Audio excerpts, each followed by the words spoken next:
Hello and welcome to WGTC Radio, the official podcast of the entertainment website We Got This Covered. I'm Jonathan Lack. And I'm Sean Chapman. And we're here to talk about stuff. As we are wont to do. Yes. So this podcast is going to be a bit abbreviated today. It's going to be a little shorter. We're really just going to talk about last night's Doctor Who episode, or 2 nights ago's Doctor Who episode, The Power of Three by Chris Chibnall. Normally we would have another main topic, and then the Doctor Who thing would be a little discussion at the end. But I had kind of a busy weekend. There was a family emergency that prevented me from doing a lot of things this weekend, including writing the Doctor Who review for We Got This Covered. So Juan Sam at our site filled in on that. Thanks, Juan. You did a good job. And so you can go read his review over there. And so I'm really just going to review it here with Sean, and we're going to talk about it. But that means Sean and I did not have time because of my emergency to finish our main sort of research for our main topic, which is we were going to do a big Indiana Jones retrospective. Yes. And we are still going to do it. Yeah. Because the Blu-ray set came out. Awesome Blu-ray set. Highly recommend it. Get it while it's still on sale, which is still really expensive. But anyway, great set. We watched Raiders so far. Yeah. And that was a lot of fun. But we want to watch the other ones. Now, we've seen them before, but it's good to refresh our memories, especially on Temple of Doom. Since it's so bizarre. Yeah. Because you start describing it and you're like, no, that didn't happen in a real movie. Did it? But it did. Yes. So it did. We are currently tentatively planning on having that next week, and that'll be our main topic, and then we'll discuss the Doctor Who series finale also. Or mid-series. I'm just calling it a series finale. Yeah, that's sure. Whatever. Might as well be. So we're going to talk about both of those things as time permits. I mean, this family emergency could go on, and we'll see what happens. But for now, we're mainly going to talk about Doctor Who. Before we get started on that, though, have a couple of little mini topic things to talk about. And the first is we have covered the Hobbit Trilogy that Peter Jackson is making a lot on this podcast. Yes. And this week was Hobbit Week, as they say, sort of a marketing thing around that. This week was the birthday of Bilbo and Frodo Baggins, since they share a birthday. And on that birthday, they released a new poster, which is really good. Have you seen that yet? This is the one of Bilbo? Yeah. With Sting. Sword? Yeah. Nice poster. Yeah. It really recalls the sort of the old Lord of the Rings character posters. Yeah. Where they look very kind of earthy. Really good. I was just thinking, for Hobbit Day, do you have, where it's when you're trying to go into anywhere, it's like the amusement park thing, where it's you have to be this tall, but now it's you have to be shorter than that, so you have to be under 5 feet to be able to go on the rides. Midgets everywhere come out in droves. No, I wasn't going to say that, but yeah. All right, little people, I'm sorry. Okay. Anyway, so poster was good, but more excitingly, a few days before that, they released the second trailer. I want to ask for your opinion on the trailer, but first I want to ask, do you think it's weird it took them 9 months to get a second trailer out? I guess. I mean, I didn't really think about it, but yeah. Because for me, it's that first trailer was so good, if that had been the only trailer, I wouldn't have cared. Mm-hmm. But it's just from a marketing standpoint, usually you would have tons of trailers. Yeah, although it did feel to me like the first trailer just came out way ahead of the movie, a lot longer than I would expect the trailer to be. Right. In the movie's actual release date, so. Well, they had a good timing thing there where Tintin came out, that was a Peter Jackson production, Weta, all that, so they just put it with that. But, I mean, that was kind of weird because they hadn't even finished shooting yet. Mm-hmm. But they had that great trailer where every shot looked completely finished. Yeah. But you can already tell, though, in the second trailer, the look of the movie evolving, I think. Yeah. But what did you think of trailer number 2?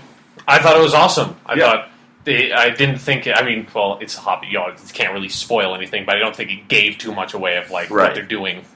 But, yeah, I thought there was a lot more action in it. There was just, a lot more variety in what they showed in the trailer than in the original trailer. I think so, too. And they also... The first trailer was more in line with, I think, the Lord of the Rings advertising, where it was sort of emphasizing the mythical, sort of big qualities of the story, the grandeur of it. And this was more about sort of the fun adventure side of it. This trailer felt much more like something for a family-friendly movie, which The Hobbit, if it's like the book, would be. Yeah. So, and I kind of liked seeing that they're getting a real confirmation that the tone is much more in line with what Tolkien wrote in The Hobbit than with what Tolkien wrote in Lord of the Rings. Mm-hmm. So a lot of just moments that made me laugh or kind of chuckle. My favorite moment in the whole trailer, and this is not actually something Bilbo says in the book, but it just felt thoroughly Tolkien to me, is him running down the trail, someone saying to him, "Mr. Baggins, where are you going?" And he says, "I'm going on an adventure." He doesn't say it like that. He doesn't say it like, "I'm going on an adventure." He's more annoyed by it, which I know. Because you described it to me before I saw the trailer. I'm like, that doesn't sound like something Bilbo would say right then. Then I saw the trailer. He says it in a much better way than you. Yes, Sean is correct. I'm terrible at impressions. So it's like, it's a good thing they didn't get you to play Bilbo Baggins and they got Martin Freeman. It's very good. I'm glad about that. I'm glad about them getting Martin Freeman too. Yeah. Because Martin Freeman actually got a lot more moments in this trailer, and it's just every time it's like, that's Bilbo! Yeah, Martin Freeman. Perfect. Great casting choice. And then I also like there's at least like one moment with Radagast the Brown, played by Sylvester McCoy, the 7th Doctor from Doctor Who. That's cool. I'm excited to see more of that role. Yeah. Yep. Just lots of cool sets and locations. I mean, you could just cut a trailer, I assume, of them walking around New Zealand, and it would be the most beautiful thing you've seen all day. Because it's freaking New Zealand. Yeah. Or Middle Earth, as it's more commonly known. Which I actually think is probably true. I wonder if after the Hobbit movies come out and it gives New Zealand like a bunch more money, like it happened when the Lord of the Rings happened with like all the tourist trade. I wonder if they're just going to rename New Zealand Middle Earth. They're just going to go ahead and it's like, fuck it. Let's just make 3 more movies, Peter. Please, we're Middle Earth now. Just roll with it. Then rename all the out every town. It's like, oh, this is the Shire. Oh, that's Isengard. I'm from Rohan. They have to build Minas Tirith. Yeah. They raise taxes so they can build 2-scale Minas Tirith. That would be awesome. I would have to go to New Zealand at that point. Yeah, I don't know if I think it'd be a little bit ridiculous to build a 2-scale Minas Tirith. Actually up against the huge mountain with all the 7 layers and everything. Be great. Have James Cameron do it. He would not be afraid to do it. Yeah. Man built a 2-scale Titanic, he can build a 2-scale Minas Tirith. I think he should build a 2-scale Barad-dûr. Yes. Because nobody would you could use Minas Tirith for something. You couldn't use Barad-dûr for anything. It's just this huge black monolithic tower that overlooks everything. That'd be great. They have to figure out, they have to take all the, flying creatures in New Zealand and paint them to look like ring wraiths. Yeah. All right, so what other specific things in the trailer did we like? A lot more Thorin. That was cool. Yeah, that was cool. I think Richard Armitage's voice just sounds like I kind of imagine Thorin speaking. Mm-hmm. There's some good moments with the dwarves, like you saw some them coming into Bag End. Yeah. Imposing themselves upon Bilbo. Saw a lot of good comic relief with them, which is exactly how you should use the dwarves in some scenarios. In others, I think it'll be more dramatic, and they showed some good dramatic moments too. Mm-hmm. So lots of good stuff. Lots of Gandalf narrating in his very narrative voice. Yeah, his Gandalf-y voice. Yeah. There was a brief shot of when they're on the mountains before they go into the Goblin Cave, and the giants throwing rocks at them. That's always been kind of a weird thing in The Hobbit, where it's nowhere else in the Lord of the Rings stuff are giants ever mentioned, but in The Hobbit. So right. I didn't know if they were going to try to change it, but it looked like they're doing just full-on giants. Yeah. So that was cool to see. That'll definitely be interesting to see how Weta integrates all that too.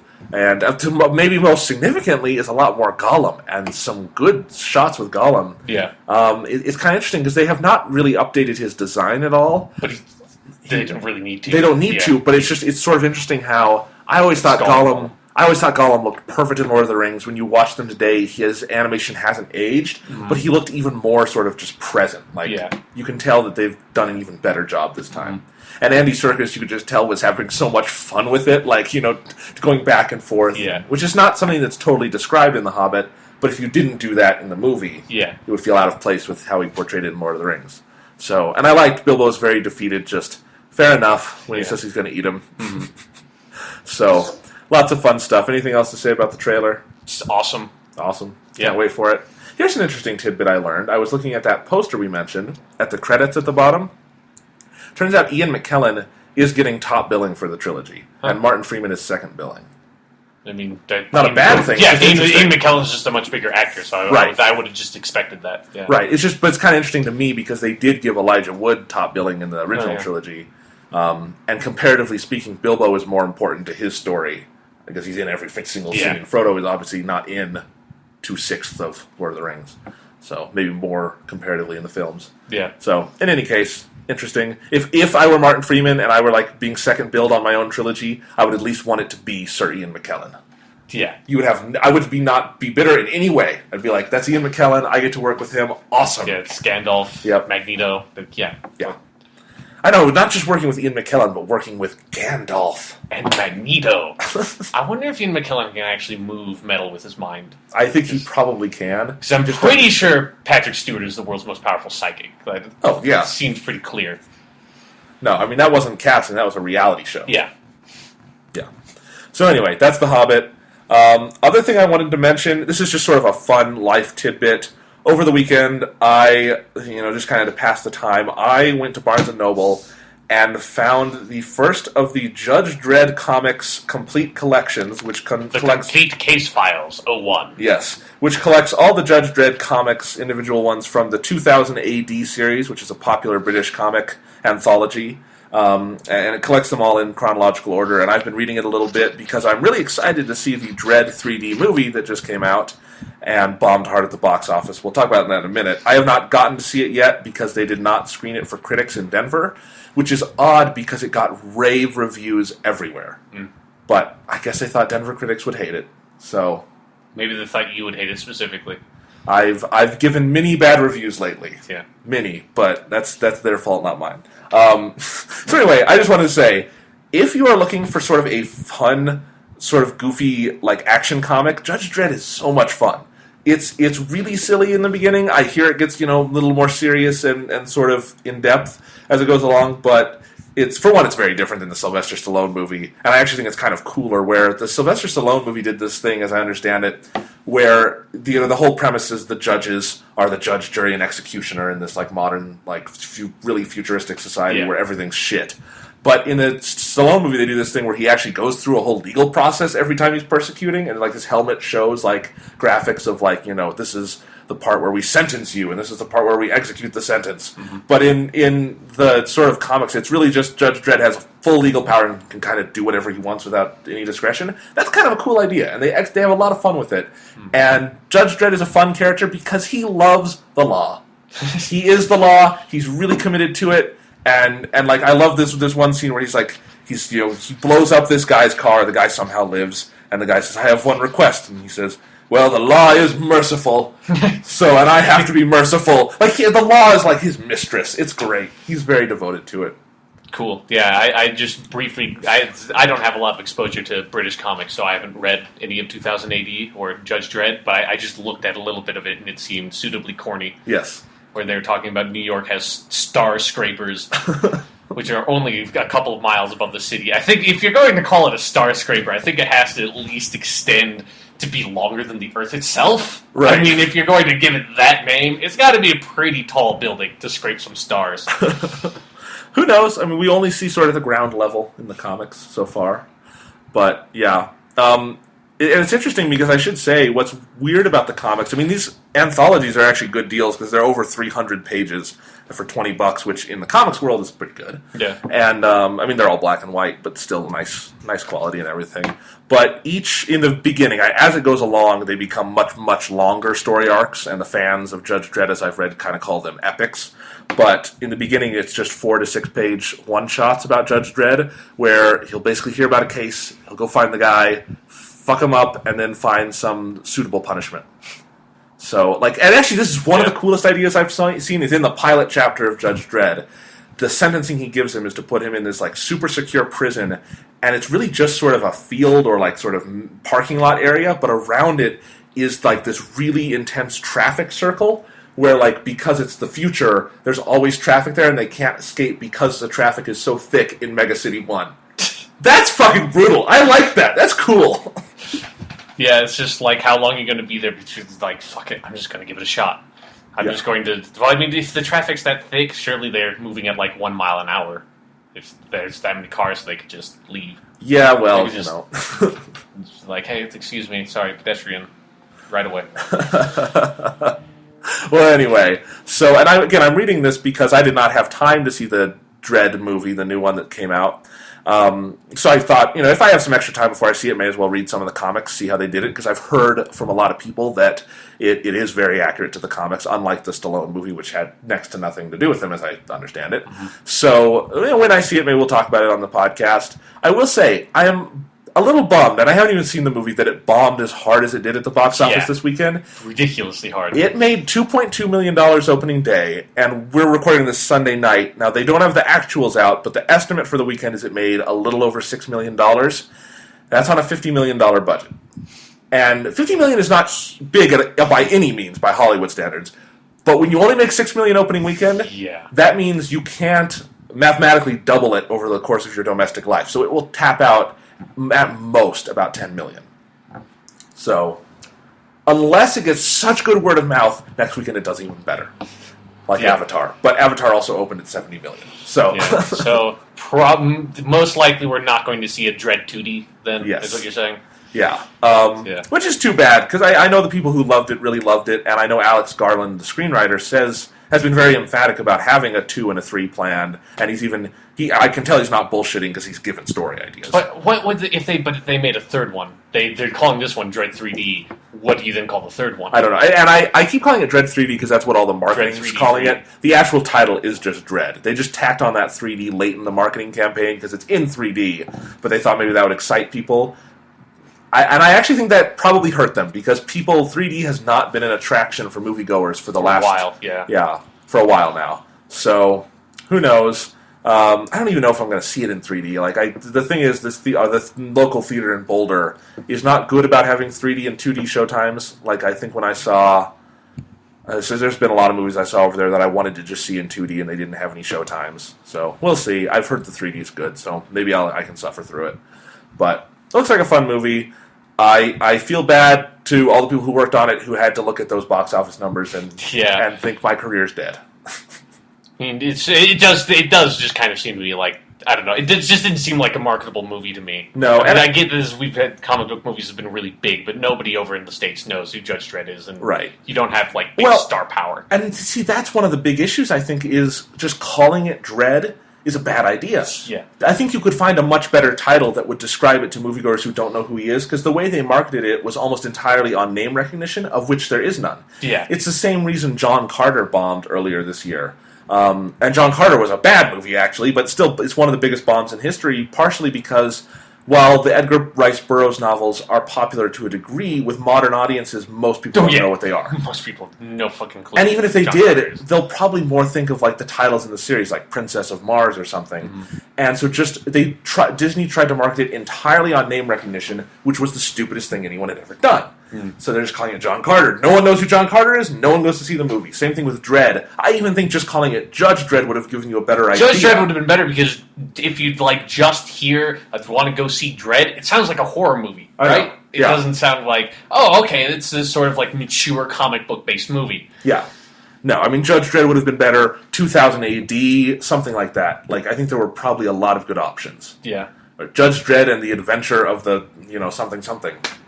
Judge Dredd, I am the law. Yes. Which, if they make a sequel, maybe that's what they'll call it. So, if they can somehow... The law. I do wonder if there's any possible way they could find financing for a sequel. You always have to wonder with a bomb like that. Yeah. Probably not, but who knows? I mean, I don't think it's opened overseas, so it could be the biggest hit of all time in the UK. I mean, that would be where it would make the most money, because that's where the Judge Dredd comics are. In fact, I don't even understand, Hollywood has been doing a lot lately of opening movies overseas first. That seems to me like when you would do it in the UK a month before the US and let word of mouth trickle over. Yeah. Which has worked before.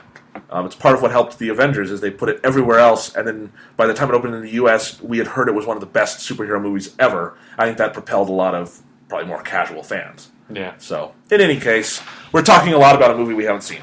Yeah. Which, that's interesting. All right, so... let's see. Power of 3?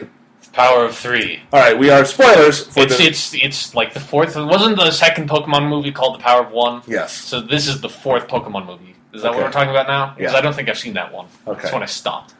The Power of 3, fourth episode of Doctor Who's 7th series. Why didn't they make this the third episode? I just realized that.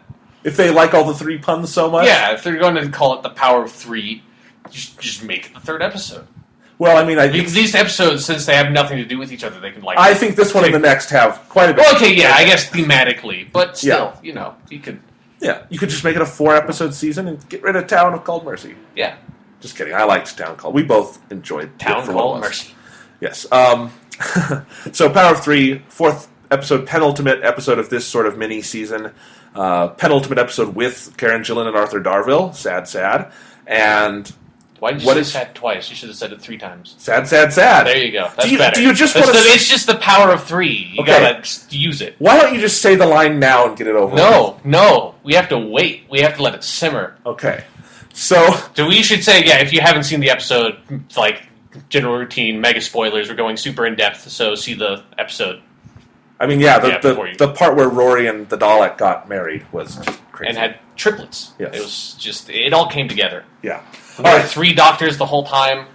Okay, so let's be serious for a minute. I liked The Power of Three on the whole. We will talk about this in depth later. We both think it had a weak ending.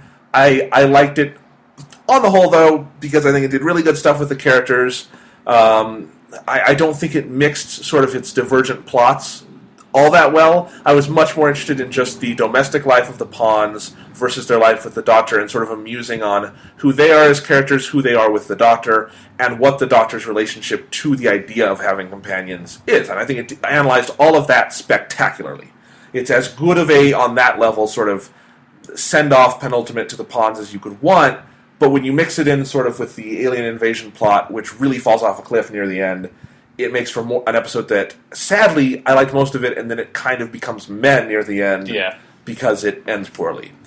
What did you think, Sean? I think I mostly agree with your assessment. I think I'm a lot more negative on the episode just because all the little character moments for about like the first 2/3 of it are really, really good, but since since it doesn't mix well, the character development stuff with their cube like plot craziness that happens at the end, and like the plot just completely falls apart and just devolves into just a bunch of explanations and then a big, huge Deus Ex Machina to resolve it all. A Russell T Davies level Deus Ex Machina. Yeah, I mean, it's actually really felt like a Russell T Davies episode to me. Yeah. But yeah, then that really hurt the episode to me, is that the ending was really bad and ends on a terrible, terrible, terrible line that just made me hate the episode more. So I think it has a lot of maybe it's about as good as Town Called Mercy, I would say. It's got a lot better stuff in it than Town Called Mercy, but it's got a lot worse stuff than all the stuff in Town Called Mercy too. I'd probably agree with that. Yeah, and for me, all that bad stuff drags it down for me more than I think it did you. And I've seen the episode twice. Okay, and that may be part of it, is that the more you watch it, the more these flaws it's like the first time I saw it, all the moments that you really liked, I was like, that was a really nice moment. But then rewatching it, I was like, this doesn't come to anything because I already know the conclusion. So nothing. There's sort of like some build. There's like a few scenes that build stuff up that just they completely forget about. Well, I will say this in terms of me liking it is I do really enjoy at this point the episodes Chris Chibnall writes. I think just for dialogue and character interactions, he's one of Doctor Who's best writers. If for me, not the best behind Stephen Moffat. I think he, in this and Dinosaurs on a Spaceship, proved that he understands the chemistry of the characters and how to write each of them and how to mix voices really, really well, and that's what Doctor Who at its best should have. And I really like all that. Now, obviously, there are some story issues in this one near the end, and you can actually never know if that's the writer of the episode or not, largely because in TV writing, it's usually stories are broken by a group.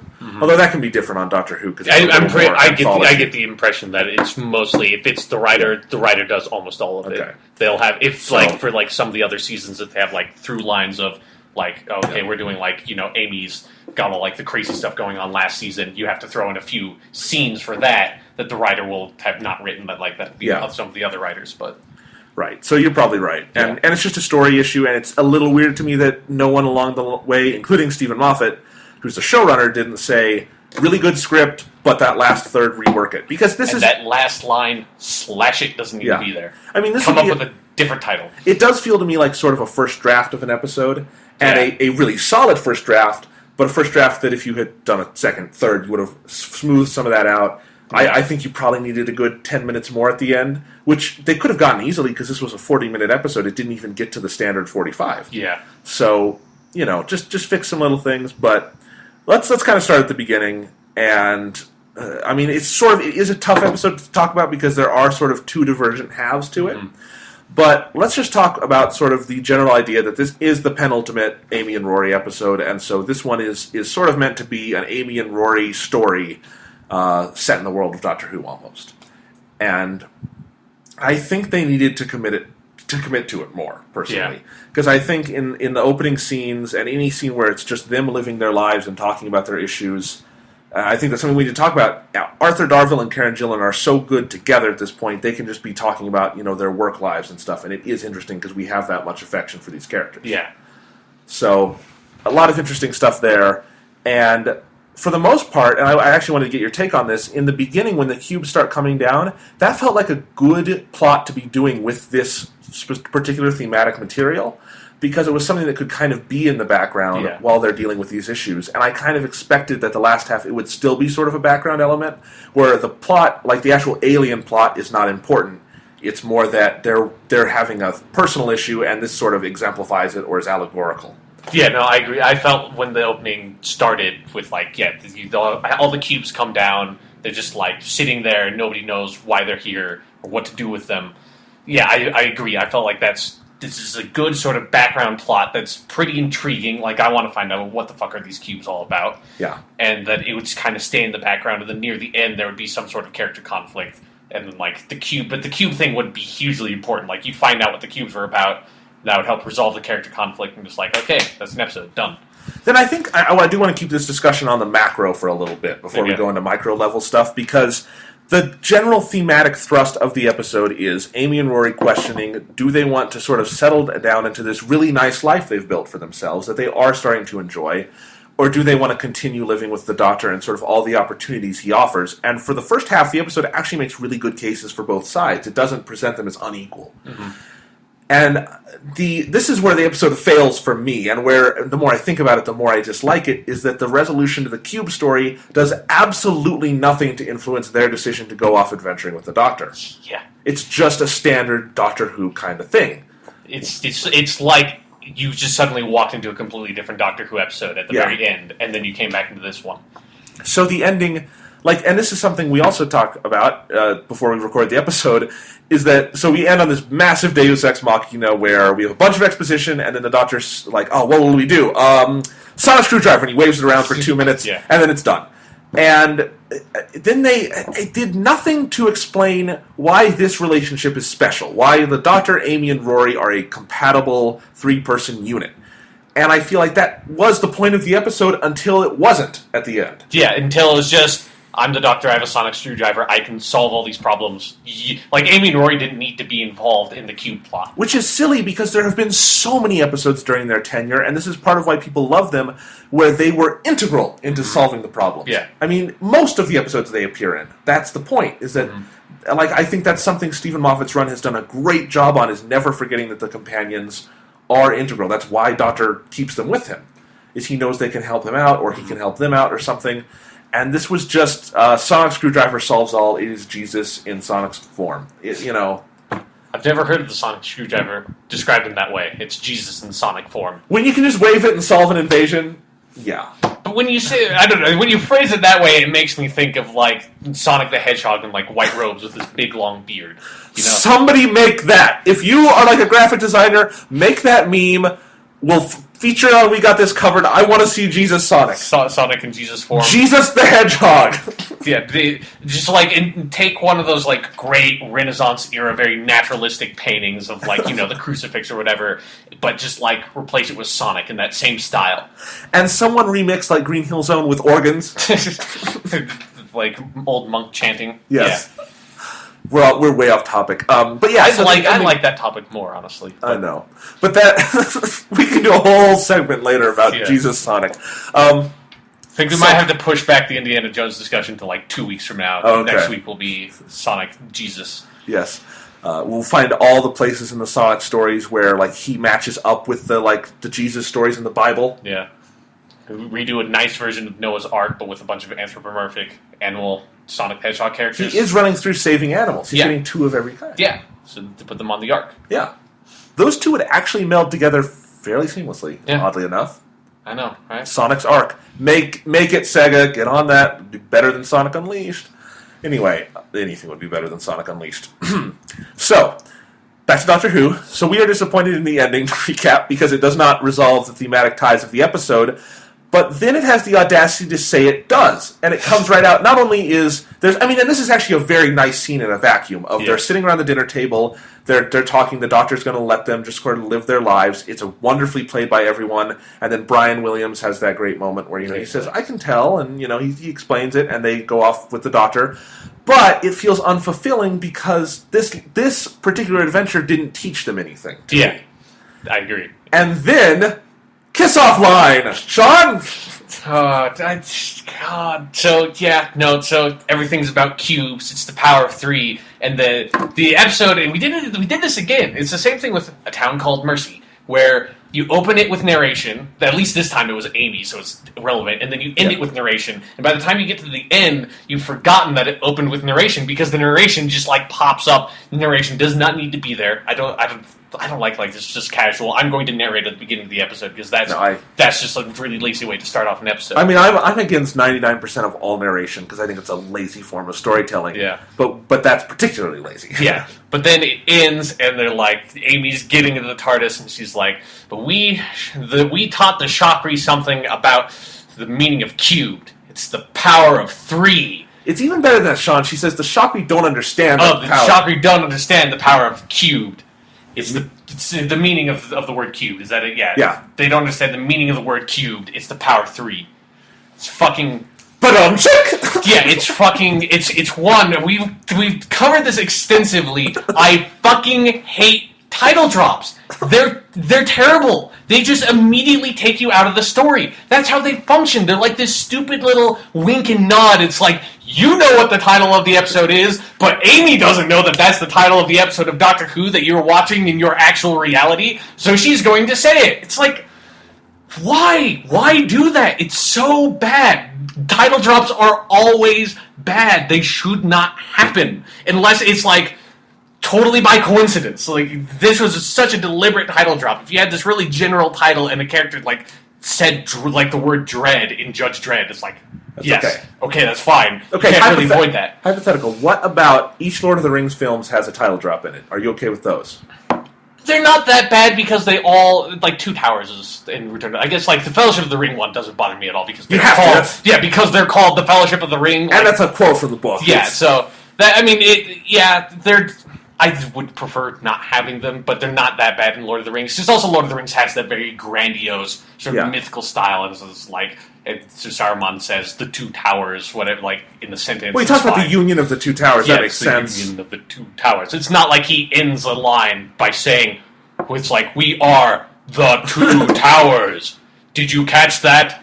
That is the title of this movie that you are watching. It is the 2 towers, because there are 2 towers. So we know the meaning of the word 2.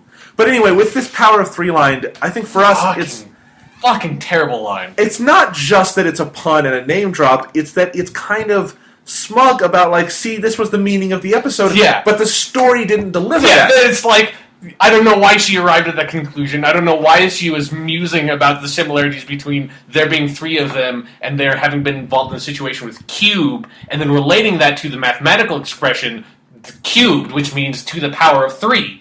I don't know why Amy was thinking any of that stuff based on the stuff happening in the episode. Which is the thing about that line that makes me sad most of all, is that as the penultimate episode with these characters, I would have liked a 40-minute just devoted to exploring why these 3 are such a good team. Yeah. Because they are. I mean, these are going to be some of the most missed companions in Doctor Who history. Separate of your own thoughts on them, they are they are the most popular of the modern era, easily. Some of the most popular overall. And it's and I can tell the episode wanted to do that, but in the last third, it didn't. And that's an issue. Fucking line, man. That fucking line. Just the very last thing. So fucking bad. It's so bad. I don't understand how they did that, or why. Yeah, and the thing is, we both probably, I don't know if you read the site Den of Geek, the British. No. You ever seen it? Okay.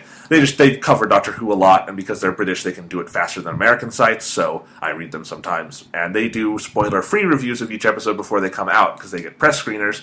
And by spoiler-free, they really mean spoiler-free. They don't tell you anything about the episode, so I like just seeing what their general take was.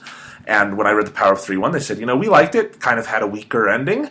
And then they said, the last line was awful. And I'm like, and so I was prepared that there would be a bad final line, but then it came, and I was like, they didn't describe that right. They meant to say horrible abomination of mankind. I mean, when I heard that line the first time, you have the expression, it's groan-worthy. I literally groaned. I was watching this episode by myself. I audibly groaned.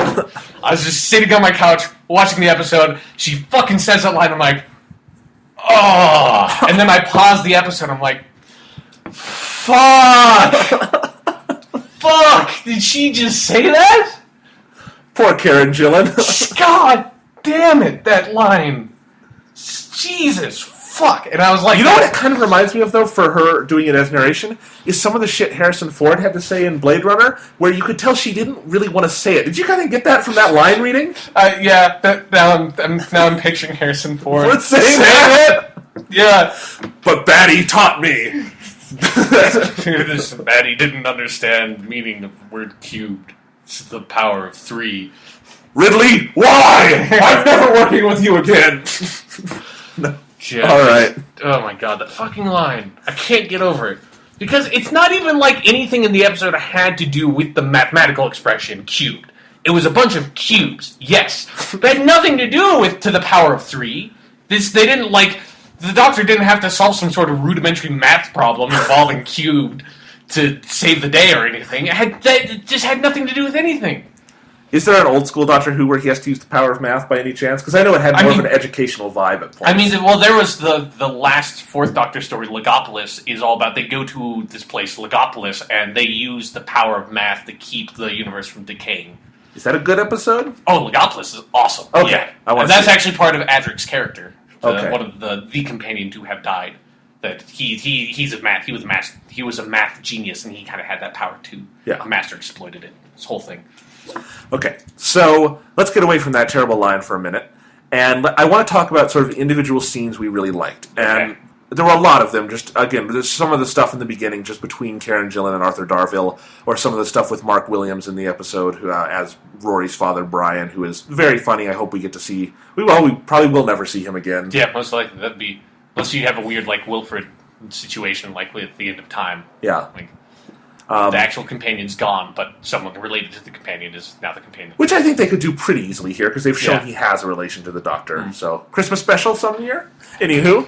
But, yeah, so lots of good scenes there. But the first scene that really stood out to me is when Brian asks the Doctor, so he says, you'll keep them safe, right? And Matt Smith has this wonderful monologue about companions and sort of their fates. And it's one of those scenes that Matt Smith can do so well and so kind of iconically, is just portraying the age of the Doctor. And in that moment, you feel him not only as being like 1,000 years old, but having been 11 people. And having been through the entirety of this show and sort of summing up and having to reflect on all the people he's traveled with and stuff that's happened. Really good. Now, here's the thing I sort of noted. It didn't bother me, but I wanted to ask you about it. He says some have died. On a technical level, only one of his full-time companions has died. Yeah, I mean, there's some... I mean, if you include all the expanded material, which isn't technically canonical, I'm sure there are a lot of companions that I don't know of that. Well, and there are a lot of one-off companions. Yeah, like there's one of the first Doctors, like the Daleks' master plan. This new companion, Katarina, dies, but she was just basically introduced. I don't really count her. I know some people do, but I don't. Yeah. So it's like, I would have preferred, like, I don't know, because it happened, what was the moment? There was a moment last year, too, where I felt like, I wish there was an Adric reference here. Yeah. Because it's like, to me, I mean, it's so specific, but it's like, you don't have to go out and say Adric, but like, he could have just said, and there was one who died, or something like that, or something to that effect. Because it's like, I don't know, because since that is the one full, like, Adric was a full companion, he was a Fourth Doctor companion, and a Fifth Doctor companion, he fucking died. And it's like, that was huge when that happened, so... And I can understand, though, also, you could say in that line, he is rolling in some of the companions whose scenarios were way too complex to explain, like Rose or Donna. So yeah, I guess like I wasn't even thinking about those. Like they didn't really die, but they because they completely reversed the Rose thing, which was fucking annoying as hell. Because that's one of the few things they did well with Rose was her exit was emotionally hard hitting, relatively to what else was in that season. And then Donna's was a fucking punch to the balls, and they did not reverse it, which was really nice. And that is sort of comparable to, given the scenarios he's listing of like some left me, some I left behind.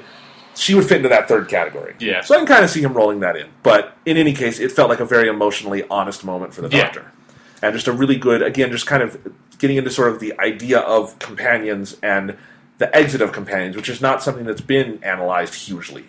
in especially modern Who, with, at least. especially with New Who, because they haven't had that much time to because they haven't. Companions. They've done a lot of micro stuff with companions, but on the macro level, we're now getting, I think, to the time where you could start to analyze that on a larger. And then also the new series has a much different kind of, I would almost say, take on companions, where the new series is even especially with Stephen Moffat, but even with Russell T Davies, they're like. The companions are hugely important. The Doctor is very much attached to his companions. Yeah. Especially with Rose and then with Amy and Rory. Those Doctors are so attached to those companions. Right. Whereas the other Doctors cared for their companions, but weren't attached to the hip. Yeah, it's like you are not my life. Well, and that's something, we should say, one of the best functions of Rose as a character was to make that transition naturally, because you can tell the Ninth Doctor coming in is like one of the older Doctors in that he's probably more content to be a little standoffish and not be that attached, but sort of, since he's getting over this huge stress, post-traumatic stress of the Time War, and there's this, girl who's he can really be a friend with, I think that changes forever sort of his relationship with companions, and there is a natural through line there. But anyway, so that's a really good speech. And then the next big scene for me is the Doctor and Amy. Doctor says he needs to go get some fresh air after he's in the unit base, and they're sitting out looking over the Thames, I think? Yeah. Yeah. And I should say it's a really nicely lit scene and photographed and everything, but it's just this great speech about why he doesn't want to let these are all actually scenes that are more focused on the Doctor, I should say, which is kind of interesting. And it's maybe a failing of the episode that Amy and Rory don't get standout moments like this as much. Yeah. But he has that great speech about them, and he has that great line about how, you were the first face this face saw. Yeah. And I think going back to that and reminding us of that origin, which is one of the best companion origins ever, really, really powerful stuff. And I don't even remember everything they said in that scene, but I just remember it just being such an emotionally powerful scene and such phenomenal acting by Matt Smith and Karen Gillan. And it's one of my favorite scenes, at least from this sort of modern Moffat run of Doctor Who. Yeah. I just think it's a really, really great individual scene. And if the rest of the episode had been that, I would say this would have been no problem the best episode of the season. Yeah. But it's not all that. It's not all that.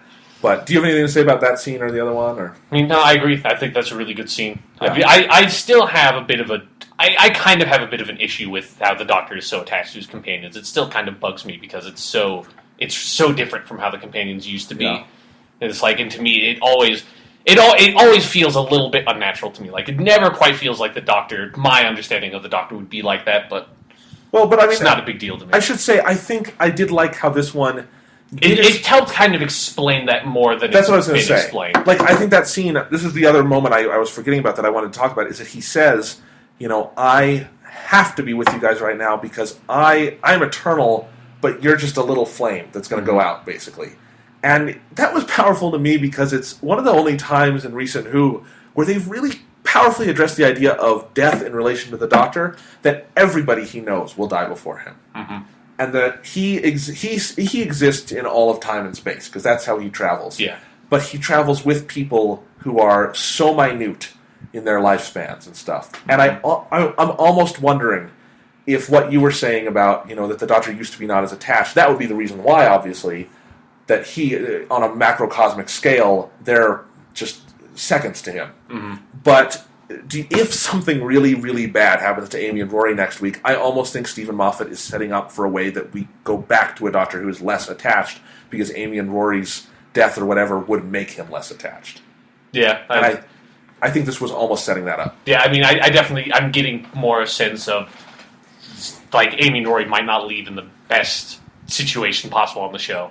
Next episode. It feels like it's kind of heavily foreshadowing something, maybe. I do think. This whole episode, there were so many moments where we were watching it. I said to Sean, "They're going to die. I'm really sad right now." Yeah. And I don't know if they're really going to die because, again, that would be a tremendously huge move in Doctor Who history. Yeah. Especially because Adric died, and I was kind of fond of Adric. Adric is not the best companion ever. He wasn't It wasn't like if you had killed off Sarah Jane. That would have been just devastating. And they've reached kind of those levels in the public consciousness now, and the conversation of Doctor Who. Amy and Rory are as iconic as this version of the Doctor, and I do feel I don't know if they're going to die, but I think it's almost inevitable it's not going to be, we just don't want to travel with you. It's going to have to be something big. Yeah. And I mean, they've already used with Rose they get sent to an alternate world and can never see him again. So, I don't know. I assume it will be creative in some way, and I assume it's going to be unbelievably sad because Stephen Moffat can be a bit of a sadist. And hopefully it doesn't end with a really cheesy title track pun.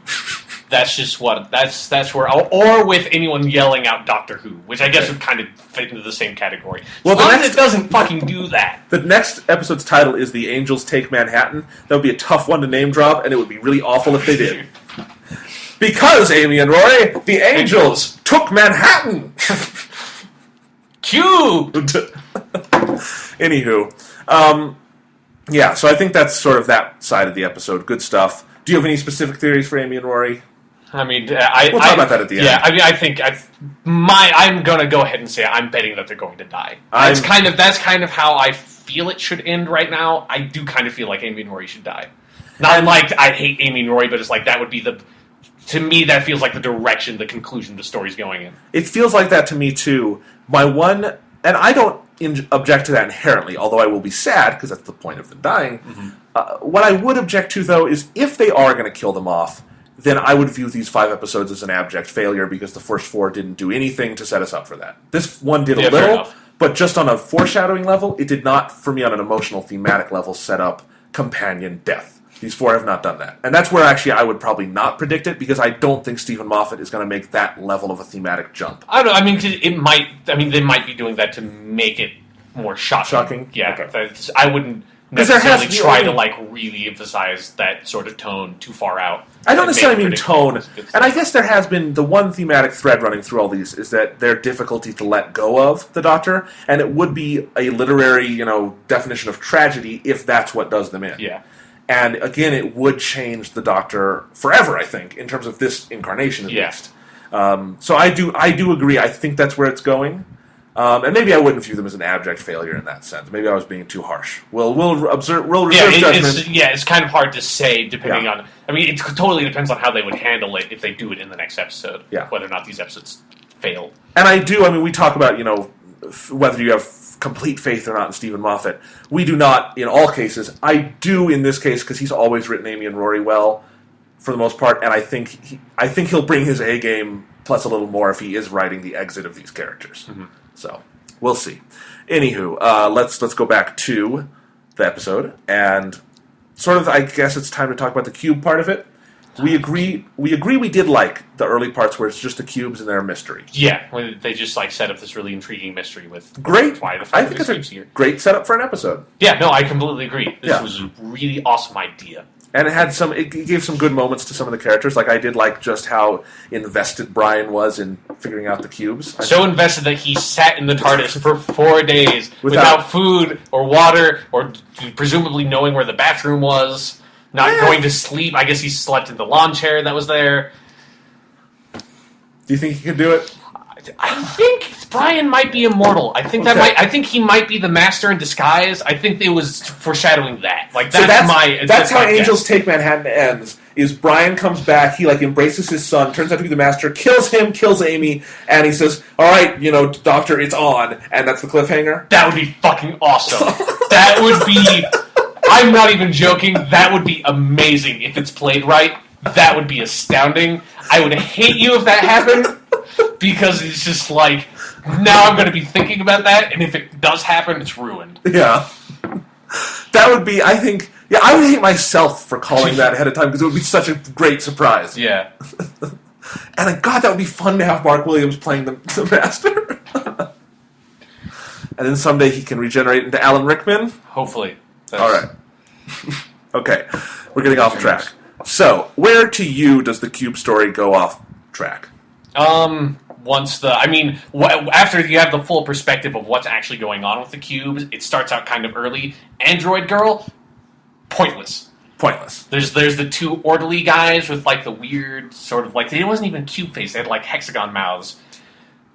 Well, I don't know what the fuck those guys were, why those guys are there, what they were doing, what they had to do with anything. No fucking clue. I've seen this episode twice. I was specifically watching this time to try to figure that out because I thought maybe I missed something. Bigger question, why did they have to take all those people and put them on the ship? Yeah, that's what I'm saying. I don't know what the fuck they were doing or why they were doing it. I don't know if they even had anything to do with, like, the actual, like, main villain guy. They may have just been these two weird fucking hexagon-mouthed orderlies working at the hospital, found out about this dimensional portal in the elevator, and were just putting dead bodies in there. That's as likely an explanation, because they're never addressed or brought up. Like, the doctor doesn't even find out that those guys were there. So, I don't know. Then also, the next part where it really falls apart with, like, the perspective of the whole plan is once the cubes just start fucking around and doing, like, it's like this one shoots laser beams, that one plays the chicken song, this one takes your blood and takes your pulse. I don't know why the cubes are doing that, because all the cubes did later was just give you cardiac arrest through an electrical pulse. So why the fuck were they doing that? Like, the cubes were in the prime position. They had been there for a year. Everyone had just kind of accepted cubes. There's nothing they could do about it. They're indestructible, so they were just kind of lying around everywhere. Fucking perfect. Just 1 minute, you just, like, press the button, everyone has a fucking heart attack. Great, fine, perfect evil plan. Wait, no, we forgot a step. An hour before they start doing that, you just have them all go fucking crazy. They all have this very specific individualized task, like one makes a woman cry, then they just put her in the room with the thing that makes her cry. Fucking asshole unit people. It's like they all have these very specific individualized tasks for no reason. Like, the only thing that accomplished was to make people more cautious of them and try to seclude them and get them away. That's what I was going to say. It's for narrative function. Yeah, like, what the fuck? Why would you do that? It's a case of writing backwards to me, where it's like, you need the doctor to figure out about the cubes. Well, how does he figure it out? One plays Mexican songs. Yeah. And it's funny because I liked all that stuff in the moment. I was like, in the moment. Intriguing. But then, once you look back on it, it's like, why the fuck did that happen? What is all of this? Like, This could have had, like, some really funny, quirky resolution, like... I was expecting the cubes to just be sentient cubes. Like, I was hoping there wasn't going to be a mastermind instead of having the fucking Emperor from Star Wars end up being the mastermind behind it all. Right. So before we go on to I think the next big scene to talk about is exposition dump. Yeah, the shock. Okay. Before then, I want to ask a question. The Doctor is immediately hostile towards all these cubes and views them as a threat at the start of the episode. Yeah. That, to me, does not track with the Doctor I know. I think he would be curious about them and being like, what are these little life forms? He'd be fascinated. And then there's a later scene where he says, I should have gotten them, rounded them all up, and burned them. Which we found out they can't do. We know they're indestructible. They already fucking said that. So that line was just like, you can't do that. Like, it's like you could have just gotten rid of them, but you can't burn them. Like, well, that's one problem, but my other problem with that is... I don't think the Doctor would take this new life form and exterminate it. Well, I mean, they're not actually life forms. They're just... They could have been. They could have been, but they weren't. Right, but he didn't know that when he said he wanted to exterminate them. Exterminate? But I agree. I don't think the Doctor would react quite that way to all the cubes. I mean, he does later. Like, it's just, like, then later, once it's, like, flying around and shooting lasers at him, he's all like, oh, this is really interesting. Oh, and then the bigger discussion here... Would the Doctor play Wii, or would he pick a different home console? He would be a PC gamer. Okay. That provides enough stimulus for his overaddled brain? Yeah, and it's like, and that's, since the Doctor, he's a genius, he'd be able to make a really awesome PC that could play Wii games if you wanted to play Wii games. Right. It's like, I'm also not sold on Rory buying a Wii. Like, yeah, that makes less sense to me. Like, maybe Amy doesn't know anything about video games and, like, got him for it for, like, Christmas or something like that. Who knows? Like, Rory's an Xbox guy to me. Right, and, I mean, even if she did get him for Christmas, he'd probably be really thankful, because it's his wife, she was doing her best. He'd be like, oh, thank you, he'd put it there. I don't think he'd go to the trouble of then getting the tennis accessory. Yeah, no, totally. I mean, why the fuck would you even get the tennis accessory? It doesn't do anything. I totally see Rory as an RPG Xbox guy, maybe even. Like, he loves Skyrim. He gets really invested into, like, these fictional worlds. Yeah. Yeah, totally. Because they're kind of calm games. You can do them for, like, leisurely amounts of time. Yeah. He'd like that. I totally agree. So, all right. Anyways, what the fuck were we talking about? Exposition dump! Oh, yes. So... The Doctor and Amy and Rory get on the ship, and then this guy jabbers on about something I could not understand. Shockery. Yeah. It's... Like, I have seen... The Shockery are not from anything. I can confirm that. They are not some sort of past Doctor Who villain. So at the very least, this episode didn't follow the trend of the first few episodes where it was like, you're going to take this classic Doctor Who villain and fuck up the continuity, so I have no idea what's going on. Instead, you just make up this completely new villain that apparently they're, like, some sort of, like, fairy tale on Gallifrey. That's one line. Yeah, that's mentioned. I feel like that's just. I'm pretty sure that the only reason he wrote that in was a setup for the joke of Amy going is like, that's a weird fairy tale, and it's like, oh really? You people have one about the wolf dressing up in Granny's 90s. Like it's like, that was a funny line.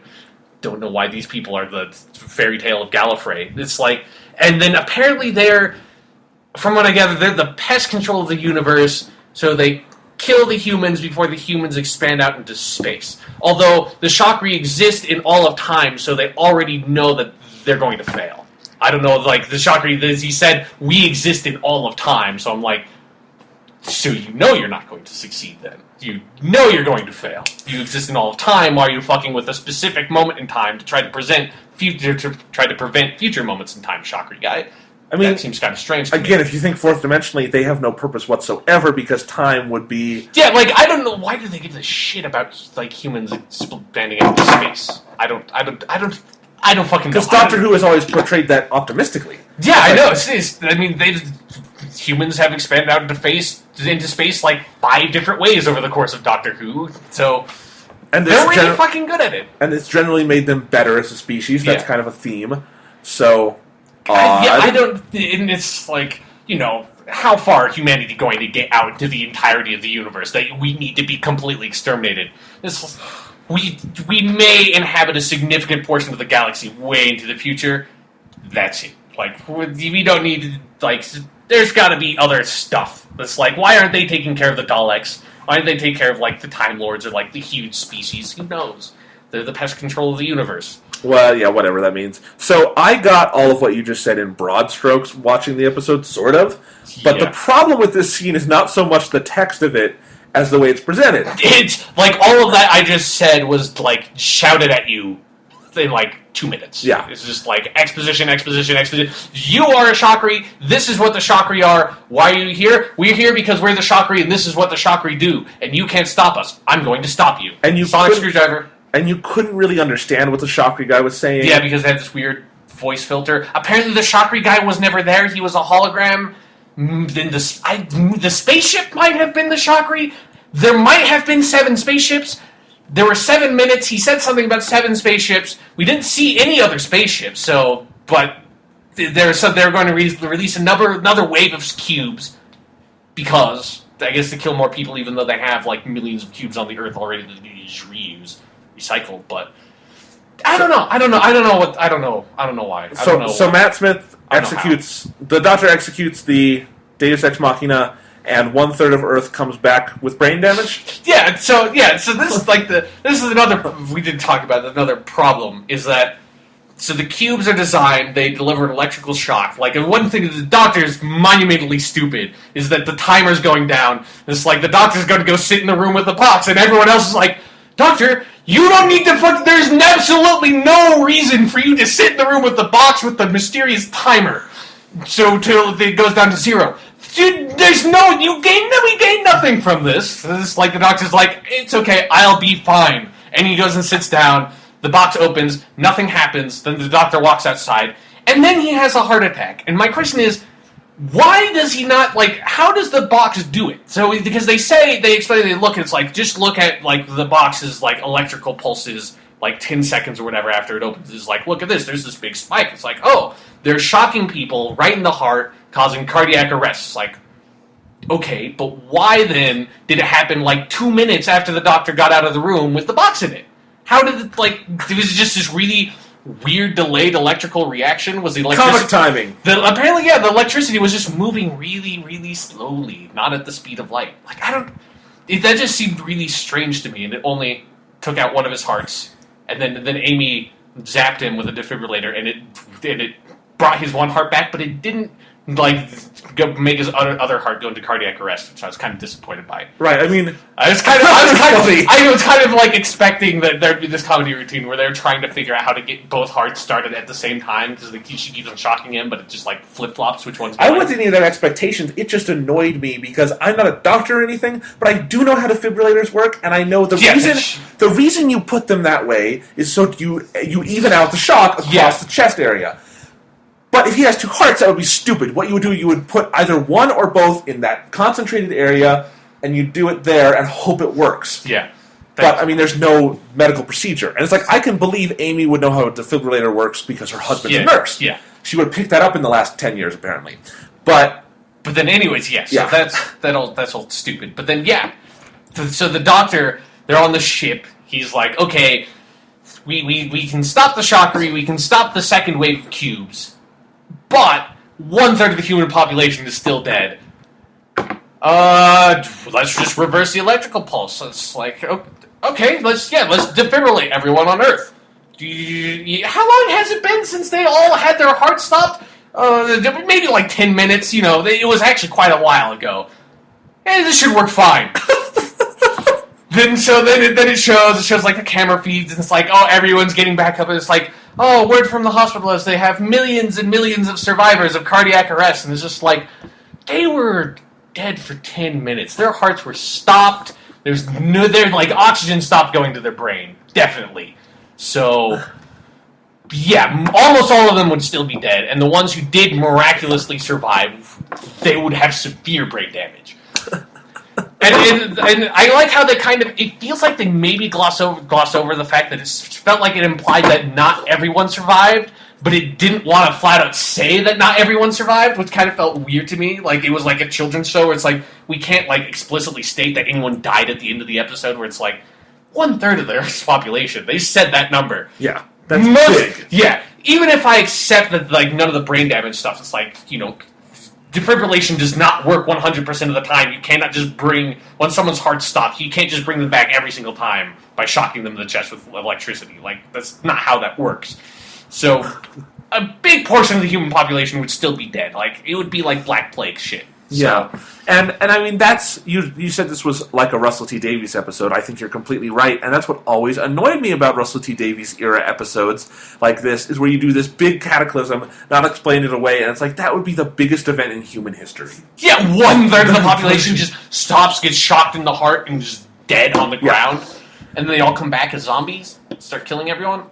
I mean, that's the kind of writing you'd see in Prometheus. Yeah. I mean, this understood science as well as Prometheus did. It's like...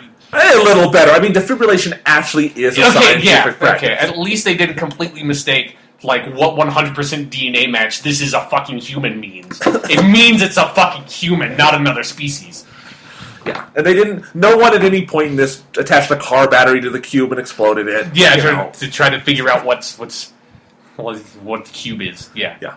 Anyway, so then you go again. You have the Deus Ex Machina, everything's fine, and then you go back into the last two scenes there, one of which we said worked just fine in a vacuum, but as part of the episode doesn't work. The context of the episode doesn't really work. And then you have the best closing line ever. Fuck that line, dude. Just fuck it. I agree, fuck it. It's so fucking bad. How did that line make it in? How? How did Karen Gillan's body not, like, stop? Yeah, how did she just not start, like, convulsing violently until she stopped trying to say the line? Yeah. It's so bad. I mean, honestly, if that line had not been there, this episode would be a lot higher in my regard. Okay. Because since it's the very last thing that happens, it's like, because I was kind of enjoying the episode again when I was rewatching it with you, and then it's like, as soon as that happened, I just got mad again. It just made me angry because it's so bad. It just ruined everything that happened earlier. So, would you say this is worse than the Doctor Who? Yeah, I mean, way worse. Okay, that's how bad this is. Okay, I mean, and Doctor Who, that whole shit is relating back to something that's like, I've watched 700 episodes, and that's the reason why I hate it, is because of my history with the show. This is bad in a vacuum. This is bad just in and of itself, purely just awful. It's just awful. It's so awful that it's worse than something I dislike because of my personal history with it. That's how bad this fucking line is. Well, but after that line comes one of the better next episode previews I've ever seen. Yeah, pretty, especially since I knew this might have like not been surprising for anyone, but I knew nothing. I didn't know any of the episode titles or anything. I knew nothing about what the next episode was going to be. Oh, okay, really? So there being Weeping Angels, I was like, holy shit. Yeah, and I did know, and I still liked it, but I can understand why you liked it even more. Yeah, like I didn't know that there's like River Song was there. It's like, holy shit, River Song's going to be the next one. Yeah. Fucking Angels again. And I mean, the thing is, I do love that Stephen Moffat has not overused the Angels so far. He's had 2 stories with them, that's it. And they were both fantastic. I mean, Blink is obviously the better, probably, but the next one... Angels and... Time of Angels I don't think it's appreciably worse in any way. It's just Blink is more innovative. Yeah. So I'm really excited. I think it's good, and obviously they to me are the scariest, most dangerous creature of his run on the show. So, or of the Davies run, I guess, because Blink was during season 3. Yeah. But I'm really excited for it. Yeah. Looks good. Just hopefully they don't fuck it up like this episode. Okay. But I do want to note one thing about Power of 3 that I did not note so far. I guess I should go online and look the director's name up. I thought this was another very well-directed episode of Doctor Who. It looked really nice. Some of the directorial style I didn't quite like. It. Like what? I don't know, especially there was the one sequence where the Doctor is... he gets really impatient and he's painting the fence and it's all in really fast motion. Oh, I liked that. Yeah. I don't know, there's something... Why is he, there's something really weird specifically about him painting the fence that just feels off to me. Every time I see that, I'm like, why the fuck is he painting a fence? Of all the stuff the Doctor would do when he's bored, why is he painting the fence? I don't know, it's just it just feels so weird. I don't know, there's it almost felt too slick to me, the directorial style. It's yeah, I don't know. I just thought there was some good cinematography. Yeah, I mean, it wasn't terrible. It just the style about it in some scenes just kind of the way the camera moved just kind of bugged me. The director you're complaining about is Douglas McKinnon, and the last Doctor Who and only Doctor Who he directed was actually the only other unit episode of the modern series, which is Sontaran Stratagem. That's a weird Poison Sky. That's a weird connection for a director to... Maybe he really likes Unit, and whenever he hears they're going to do Unit stories, but that's fuck it. Something we forgot. This episode does include Unit, and I think on the whole they were sort of underused as an idea. Yeah, Unit didn't. But there was one really nice scene where sort of the woman heading Unit in this episode... Kate Stewart. Turns out to be the, probably granddaughter. No, I would say daughter. Okay. Yeah, I mean, she didn't look like she was 20. Okay, I'm for... Brigadier she was in Alistair Gordon Lethbridge Stewart. She was in it so briefly, I guess I just didn't notice. Yeah, you've seen it twice. So. Yeah, she's daughter. Okay, daughter. That's fine. But I mean, anytime they mention General Lethbridge Stewart, I think that warms my heart. But this was a particularly heartwarming mention. Yeah, and I honestly thought, I really liked the actress playing that character, and I hope they keep her as a character. I hope they do too. If they do more stories centered on Earth, that they get Unit involved and have her come in because she did a good job. And keep the legacy alive. Yeah, I like having the Brigadiers. His presence is still strong. Yep. And I do think, I guess that's what I felt about Unit in this, is it felt less like a part of this story and more of a setup, we're reminding you Unit exists, and maybe next season or next half of this season we'll bring them back. Yeah. Because Unit, there's a lot of fun stuff you can do with Unit. Yes. Hopefully the Doctor can get back his really awesome, souped up old school yellow car called Bessie that he had when he was the Third Doctor. Nice. That'd be great. I hope they bring that back. And you know what? If they do bring back Unit, I would actually I think it would be fun if they could do a cameo or an episode with Martha and Mickey. Because they're Unit soldiers. Why not? Well, one thing I thought was strange, this is just something I was just kind of looking for and I couldn't see it. I don't know if you saw it. On this, there's only really one scene where you see the Unit soldiers. But it didn't look like they were, I was kind of hoping they would, have something, really deep, in big yellow letters and say Unit on the back of their, bulletproof vest or something. Yeah. And I didn't see any of that. I did not see that either. Which is why I guess it didn't feel all that much Unity. Yeah, it's I was hoping it would just be some, ridiculous, they're supposed to be this super top secret organization and they'd have, big, it's people in S.H.I.E.L.D. going around with, this big S.H.I.E.L.D. insignia on their chests, you're supposed to be a super secret spy. But that's the thing about Unit. They have to have that. Yeah, of course they would have that. Yeah. It's Unit. So, in any case, overall, Power of 3, good, not great, or average, not good? I just, fuck that last line. Okay. Because I'm so struggling because I agree, it has a lot of really great moments in it between Amy, Rory, and the Doctor, and some really great speeches. But fuck that last line. That is my opinion of the episode. Fuck that last line. Fuck it in the ass. Now, you had a theory on this, that maybe Chris Chibnall has, a 5-year-old son. Yeah, he has this young child that just found out that it's exists this thing called cubing in math, where you raise it to the third power. He suggested the joke to his father. Yeah, and being a father, he's I can't just ignore this, and so he put it in there. What I was going to say much to the chagrin of all of humanity. What I was going to say is that, Chris Chibnall said, "Oh, son, that's nice of you, but it's fucking shit. That is worst shit. That is the worst thing. Just, you are grounded forever. I'm going to... You're getting locked in the closet because that's what British people do, and we'll feed you pudding. And that's it. And then what I was going to say is, then the wife came in and said, how can you say that to our son? You have to do that or else, I'll divorce you. And he's like, well... It's like, bitch, if you like this shit, I'm divorcing you! I'm not dealing with this bullshit in this family anymore, where you're trying to write shitty stuff into my fucking Doctor Who stories. So how did the line get put in this scenario? They fucking killed Chris Chibnall and put it in. I don't know how you haven't seen that. I thought it was really well foreshadowed. Like the son and the mother together? Oh, yeah. Okay. No, definitely. Like, did the son, hold the knife and she, cleaned up the blood?